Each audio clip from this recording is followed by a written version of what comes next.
Salut à tous, c'est Philippe, j'espère que vous allez bien. J'espère qu'on n'aura pas comme dans la dernière vidéo tous les pompiers de Madrid qui débarquent, parce qu'ils ont des sirènes qui sont extrêmement puissantes, hein. Je peux te dire que tout le monde les laisse passer quand ils se pointent. Donc aujourd'hui je vais vous parler d'un sujet qui me gratte un petit peu, c'est cette dialectique qu'on a en politique entre la liberté et la sécurité. Alors, je veux pas trop aller dans la polémique, hein, parce que dès qu'on parle un peu politique, c'est des sujets chauds. Moi, j'essaie de prendre un petit peu de hauteur et on va aller dans le monde des idées. Ce qui est bien aussi, c'est que je suis très confortable pour parler de n'importe quoi parce que j'ai aucun problème à être un spécialiste en rien du tout.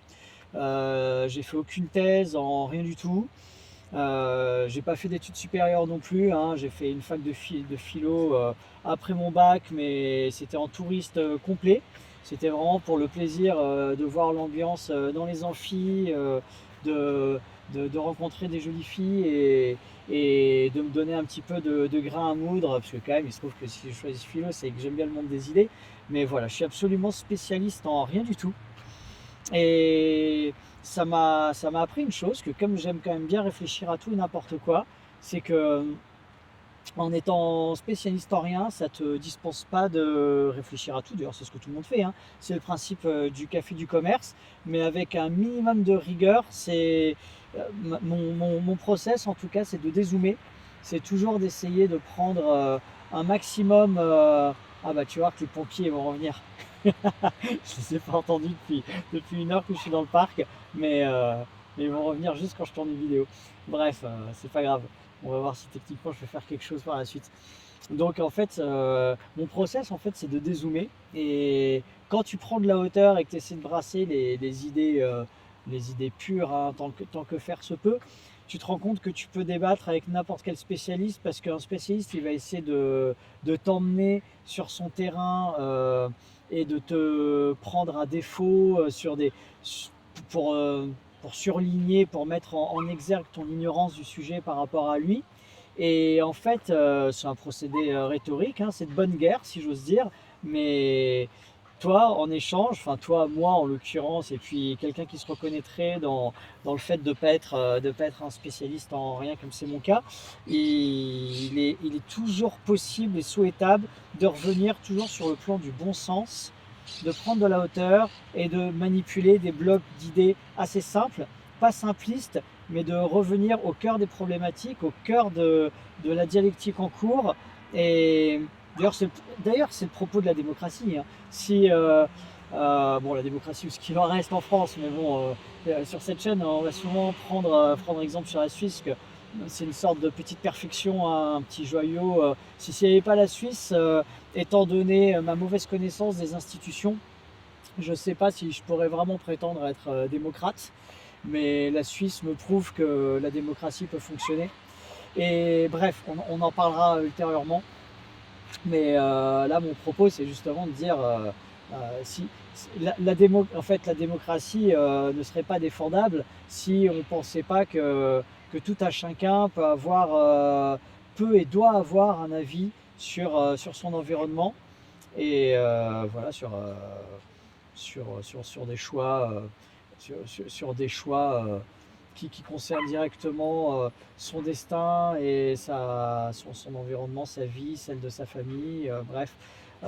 Après, j'ai vraiment envie de, de, de passer beaucoup de temps sur ce sujet au fil de plusieurs vidéos, parce que j'ai beaucoup de réserves et il y a beaucoup de choses qui m'interpellent et qui me grattent un petit peu au sujet de la démocratie. Et on y reviendra. Mais là, j'étais plus spécifiquement sur cette dialectique, donc liberté-sécurité. On essaie souvent de nous faire croire, probablement parce qu'en France, on a des problèmes d'insécurité qui sont absolument ahurissants et qui sont dus qu'à une seule cause. La cause des causes, c'est le laxisme judiciaire, parce qu'on va faire l'économie du débat sur l'immigration sur cette chaîne, parce que c'est beaucoup trop polémique. Et, et du coup, il suffit de prendre des exemples de pays qui sont très diversitaires, comme Dubaï ou la Suisse, qui sont très libéraux, qui ont une sécurité absolue, simplement parce que le système judiciaire n'est pas laxiste.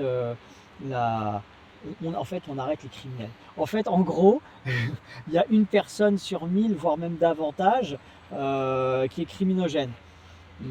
Donc après, quand on a toute une société qui se délite sur le plan sécuritaire avec du laxisme judiciaire, et que en gros, pour le dire simplement, quand tu commences à voir tout le monde dans la rue qui jette ses papiers par terre au lieu de les jeter à la poubelle, ça crée une forme d'ambiance délétère où ça fait naître un sentiment de chacun pour soi. Et bon, bah moi je suis très bien élevé, je continuerai jusqu'à la mort à mettre mes papiers à la poubelle, mais je vois bien quel processus de délitement de la confiance ça engendre. Et ben, effectivement, dans une société qui est de plus en plus insécuritaire, où le chacun pour soi commence à prendre du levier, peut-être qu'on arrive à de plus en plus de personnes, on n'est plus sur une pour mille, mais peut-être deux ou trois pour mille, qui, si ce n'est criminogène, mais en tout cas au moins dans un état de chacun pour soi suffisant pour que ces comportements commencent à être délétères, voire même dangereux pour son voisin ou pour les autres personnes qui vivent dans le même environnement. Donc, me demandez pas les diverses causes qui font de la France ce qu'elle est en train de devenir, c'est-à-dire un endroit qui est vraiment très désagréable, hein, parce que moi je vis à Madrid avec ma petite famille et l'état de sécurité est tel qu'en fait les gens ne se méfient pas les uns des autres, donc les gens se parlent de manière intergénérationnelle. Les femmes ne se méfient pas des hommes, donc on parle, bon, je dis pas qu'il n'y a pas aussi des féministes ici qui disent que bon, les hommes sont toxiques ou que sais-je, mais en fait c'est pas ce que tu vis au quotidien. Ce que tu vis au quotidien, c'est que tout le monde se parle, tout le monde rigole avec tout le monde, les vieux parlent avec les jeunes, les vieux parlent entre eux, personne ne se méfie de personne, et si tu oublies ton téléphone portable dans un bar, en fait tu retournes une heure plus tard, tu vas le voir, et ton téléphone il est là en fait, il a été donné au barman, c'est un peu comme au Japon quoi, en fait, il se passe rien quoi, no pasa nada, il y a zéro criminalité. Et ça crée une ambiance mais tellement agréable, tellement détendue. Tous les gens, tous les Français qui viennent ici en vacances, en fait, ils hallucinent quoi. Je pense que ceux qui ne connaissaient pas, vu ce qu'on leur raconte, ils ne pensaient pas qu'il suffisait de traverser les Pyrénées pour se retrouver dans la France des années 70 avec les gens qui se parlent et qui ne se méfient pas les uns des autres. Bref, j'en reviens là parce que en fait, j'ai l'impression qu'on nous fait croire en France que du coup, si on aime la liberté, c'est quand même au prix de la sécurité. Et puis, si on veut davantage de sécurité, bah, ça va être au prix de la liberté. Mais ça, c'est des bullshit. C'est des bullshit complets. Les pays les plus sécures sont aussi généralement des démocraties libérales, donc où il y a une véritable liberté d'entreprendre, où les droits privés, les droits publics sont les plus développés et les mieux protégés, où la propriété privée est la mieux protégée. Donc en fait, je vous rappelle un truc, c'est aussi le principe du libéralisme, du contrat social. En fait, quand tu te sens en sécurité, quand tu assures la sécurité des biens et des personnes, ça permet de se projeter dans l'avenir, au lieu d'être en stress, au lieu que ton cerveau il soit en espèce de stress permanent, de te demander comment tu vas faire, ou quand tu vas rentrer chez toi, s'il ne va pas y avoir des squatteurs dans ta maison.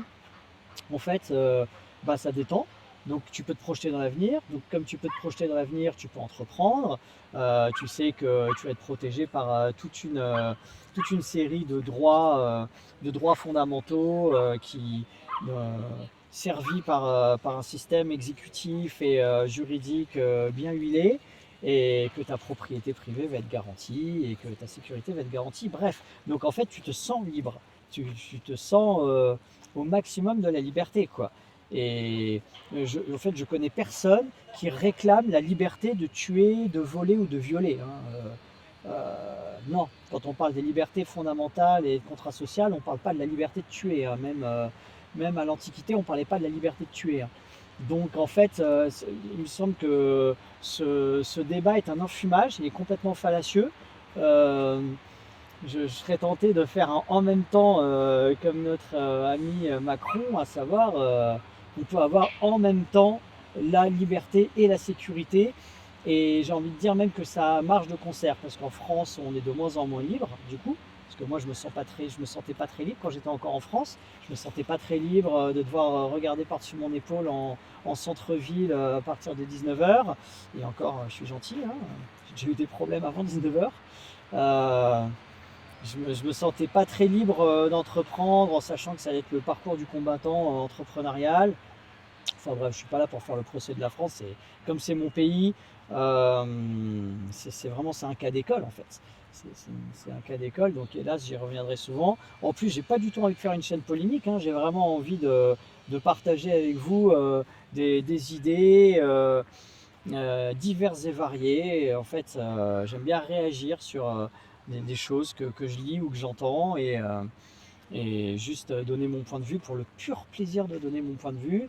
En plus, c'est une chaîne généraliste. Ici, on parle aussi musique, où je publie ma musique. On parle l'IA, on parle d'IA parce que c'est quand même un peu c'est un peu le, le, le truc énorme qui est en train de nous arriver et qui arrive tellement vite que je vois ça comme un tsunami et je nous vois comme, vous allez m'entendre encore donner cette métaphore, mais je nous vois comme des, des, des plagistes en train de profiter du fait que la mer se soit retirée pour ramasser quelques coquillages. Mais quand le tsunami va arriver, on sait pas qui va flotter ou pas. Donc c'est à la fois enthousiasmant, effrayant, palpitant. Comme je suis pas le mec qui se cache sous la table, dès qu'il y a quoi que ce soit, moi je trouve ça quand même plus enthousiasmant qu'effrayant. Parce que si on doit mourir demain à cause de l'IA qui prendrait le pouvoir et qui nous voudrait du mal, c'est un scénar, hein. C'est pas les plus gros cerveaux et les pontes de l'IA en parlent, donc c'est que le risque est non nul. Cependant, c'est pas comme on dit en bourse, c'est pas priceable. Voilà, la fin du monde n'est pas priceable. On peut lui donner on peut lui donner une occurrence statistique, on peut essayer en tout cas, on peut dire il y a 10% de chances que ça arrive, il y a 40% de chances que ça arrive. Déjà tout ça, ça sera que des hypothèses. Mais par contre, on ne peut pas vraiment le pricer, quoi. Si c'est la fin du monde, c'est la fin du monde. Soit tu as envie de vivre dans un bunker. Si tu penses vraiment que l'IA va susciter la fin du monde, il y a un truc à faire, c'est c'est le tout analogique, quoi. C'est d'aller vivre dans les montagnes, de fonder des communautés un peu survivalistes dans les montagnes, low-tech, culture, élevage, technique d'antan pour construire ta maison. Ça, c'est très intéressant. On en parlera aussi hein, sur sa chaîne. Je trouve ça très intéressant. Moi, j'ai vécu hein, d'ailleurs à la campagne, à la route, cabane, caravane, toilette sèche, dans la nature. Donc, c'est un sujet que je connais un peu, même si je suis un piètre survivaliste, parce que il se trouve que j'aime pas bricoler. J'ai la chance d'avoir une petite femme qui aime bricoler, mais moi, j'aime pas bricoler. Je le fais s'il faut le faire et si on me guide bien, mais voilà. Et il se trouve que j'adore la nature sauvage, mais j'adore aussi les centres-villes qui grouillent de gens, où tu peux rencontrer des gens dans tous les sens, où tu peux glaner des dizaines de sourires et de micro-interactions sympathiques dans la journée, où tu peux voir des beaux monuments, des parcs aménagés. J'aime la ville, j'aime les humains, j'aime les copains. Donc j'aime aussi la nature sauvage, mais je ne me vois pas dans un process survivaliste pour attendre une fin du monde hypothétique. Alors par contre, si ça tournait au vinaigre, je prends ma femme, mes gosses, mes clics et mes claques, mon chat, et on part dans la nature. Hein, parce qu'on saura faire hein, de toute manière. Je dis pas que ça sera facile, je dis pas qu'on ne mangera pas des plantes sauvages, mais même ça, on sait le faire. Hein. On s'est fait des salades de plantes sauvages et des soupes. Donc, euh, donc voilà, de toute manière, tu sais, nécessité fait loi. Hein. Quand il faut survivre, chacun fait ce qu'il peut, mais on essaie de survivre. Mais bref, donc ça, c'est la fin du monde n'est pas priceable et j'ai complètement dérivé parce que nous étions en train de parler de la dialectique liberté, sécurité. Je crois qu'en fait, j'avais fait le tour de ce sujet. Je trouve que c'est complètement fallacieux. Vous ne faites pas avoir par ça. Euh, Armez-vous mentalement peut-être avec ce petit tips que je vous ai donné en début de vidéo, à savoir ne vous faites pas attraper par, par les spécialistes. Un truc très intéressant d'ailleurs, j'ai appris il y a quelques temps qu'il y a des concours de prédiction, peut-être que beaucoup d'entre vous le savent parce que c'est notable, il y a des concours de prédiction, je ne sais pas exactement quels sont les protocoles, et dans ces concours de prédiction, c'est jamais les spécialistes qui gagnent. c'est toujours les esprits généralistes, des gens cultivés qui s'intéressent à tout et qui ont plutôt tendance à dézoomer et à avoir une vue d'ensemble sur les choses, du bon sens paysan, et une certaine forme de créativité.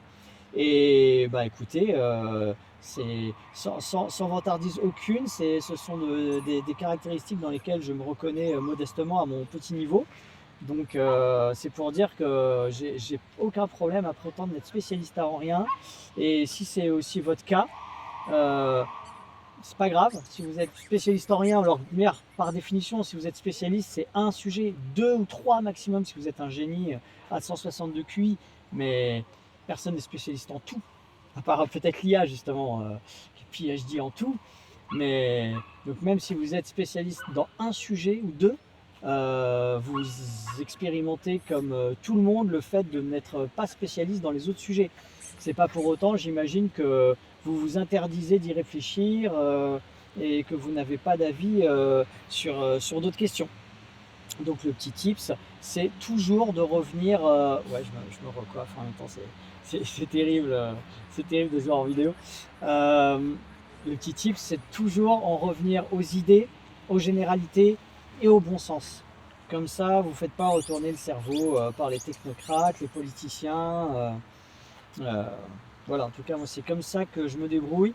Et c'est pour ça que j'accepte des débats avec absolument tout le monde, avec grand plaisir déjà, parce que, l'autre tips, on en reparlera aussi, c'est pas mettre toute sa vie et son ego dans le fait d'avoir raison. Alors, par exemple, la joute politique, quand on a des ambitions politiques, ce qui est absolument pas mon cas, hein, bien sûr, mais quand on a des ambitions politiques et qu'on veut euh, faire gagner une vision du monde, c'est important de gagner le débat. Donc il y a un enjeu, hein. C'est comme quand je monte sur scène avec ma guitare, y a un enjeu quand même, hein.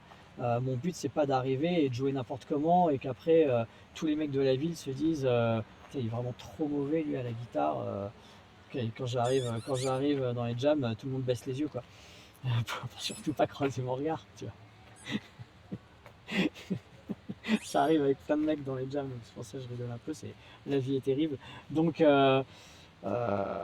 donc bien sûr, il y a des enjeux, hein. C'est un peu trop facile de dire ouais, rangez votre ego, c'est pas grave, il n'y a pas d'enjeu. Mais quand même, c'est super confortable et moi, je me prive pas de le faire, d'être vraiment toujours dans une posture de doute méthodique. J'ai pas la vérité dans aucun sujet. J'ai des opinions, j'ai des arguments et si quelqu'un a des meilleurs arguments que moi, franchement, j'encaisse super bien, je trouve ça génial. Je fais ah ouais, c'est vrai, j'avais pas pensé à ça, super intéressant. Bon bah attends, je vais revoir un petit peu ma copie quoi. Ça me rappelle quand je faisais du sport, quand j'étais jeune, que je faisais du foot, du tennis, j'avais la gagne, tu vois, je jouais pour gagner, je jouais pas pour perdre, hein. Je lâchais rien, mais par contre, ça me dérangeait pas de perdre. Au final, moi, voir une belle action, le mec qui me dribble, qui va au but et qui marque un joli but. C'est comme si j'étais devant la télé, je suis super content de voir ça. C'est du beau jeu, j'applaudis quoi. Tu vois, j'y mettais pas ma vie dans le petit foot entre copains du midi, entre les cours. Et c'est pareil avec l'argumentaire quoi. J'adore papoter, j'adore débattre et j'espère que sur cette chaîne, j'aurai l'occasion de débattre ou même d'organiser des débats parfois, pourquoi pas. Mais, euh, mais voilà, c'est ultra confortable de ne pas y mettre, trop d'enjeux parce que ça permet vraiment de prendre de la hauteur dans le monde des idées et ça permet aussi de garder une totale honnêteté et intégrité intellectuelle. Tu vois, mon but c'est pas d'avoir raison, mon but c'est d'essayer de m'approcher tout au long de ma vie d'une certaine forme de vérité. Euh, Même si, bien entendu, la vérité avec un V majuscule nous est inaccessible, mais en tout cas de s'approcher d'une forme de justesse, quoi, de véracité, de justesse. Euh, et pour ça, il faut de l'humilité, il faut prendre de la hauteur et accepter d'entendre des arguments auxquels on n'aurait pas pensé. Et, et voilà, tout simplement. On a le droit aussi d'accepter de ressentir un truc et parfois de pas savoir l'expliquer, pas avoir d'argument, mais juste dire non, quoi, j'aime pas, tu vois, ça marche très bien avec les goûts. Je sais pas, est-ce que quelqu'un va te demander de te justifier si t'aimes pas Si t'aimes pas, je sais pas moi, le bœuf bourguignon, personne va chercher, tu vois, va dire ah ouais, t'aimes pas le bœuf bourguignon, ouais, d'accord quoi. Si j'aime pas telle ou telle musique, ouais, putain ce mec il joue super bien du sax, mais j'aime pas sa musique quoi.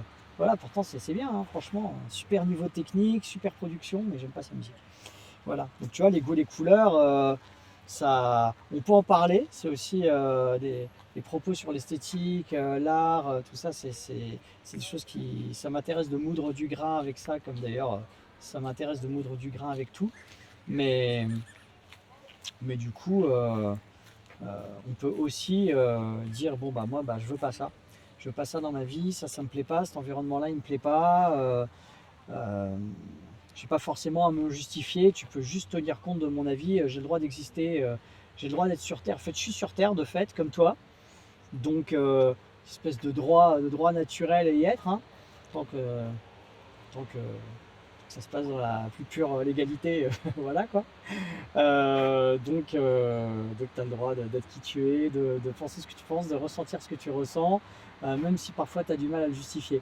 Mais bon, allez, la vidéo est déjà un petit peu longue. C'était Radio Philippe. Ici, on moud du grain pour le plaisir. Et n'hésite pas à réagir dans les commentaires et à susciter des débats toi aussi. Allez, à très bientôt.